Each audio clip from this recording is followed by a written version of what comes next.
Hey guys, Sasquatch here, coming to you live from an undisclosed location. I'm going to tell you a little story today. I'm going to tell you about the house on Lafayette.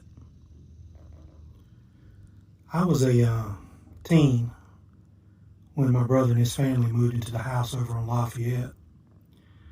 I'd never really experienced a house that big before. The rooms were huge. There were no hallways, so every room opened into another room. It was quite different. I was used to hallways and doors and very different. The house was built a long time ago, and it creaked and groaned, and at night you would swear that you would hear voices. Never really thought much about it until one day my nephew, who was almost my age, he and I were playing, and we ran up with this little boy that had on some older clothes. I mean, he was clean.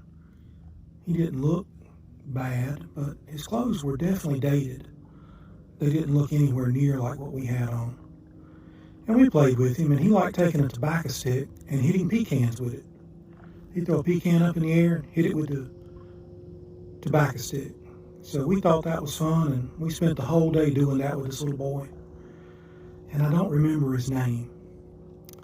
And I started thinking about it more, and I was trying to figure out where the little boy lived, because there weren't really any houses around that he could have come from. So we kept seeing the little boy when we were outside playing, and we kept playing with him, and we played with the dog and did all kinds of stuff. So one Saturday morning, we're upstairs playing, and the little boy just comes into the room where we're at and starts playing with us. I thought that was really strange. But, I mean, he's in the house already, so we were playing Matchbox cars or something. So anyway, we did that. We had a great time. We took the basketball, went outside and played with the basketball. So, it's getting around dinner time. Took the basketball inside. I carried it up to the second floor, and then I opened the attic door, and I carried it up into the attic and set it on a shelf. Walked back down the stairs and closed the attic door. Walked down into the kitchen. The stairs emptied right into the dining area. Sat down at the table and started eating when I heard it.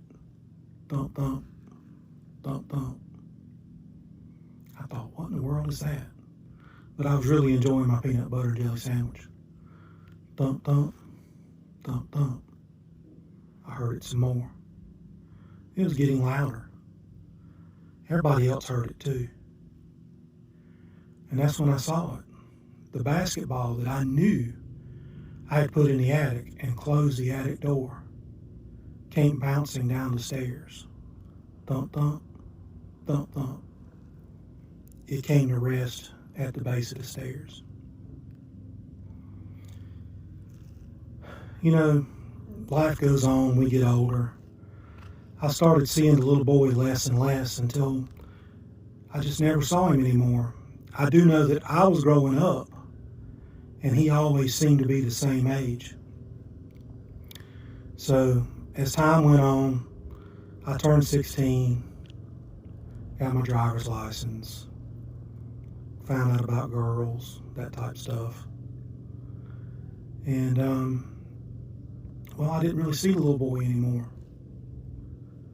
Hadn't thought about the little boy for years and years. Until one day, my children went to my brother's house. And they came home telling me about the little boy that they had played with all day long. And they described him to a T, exactly like I remembered him when I was a child. So, if you're ever around these old houses and you interact with somebody, they might be a real person, they It might be a ghost. You don't ever know.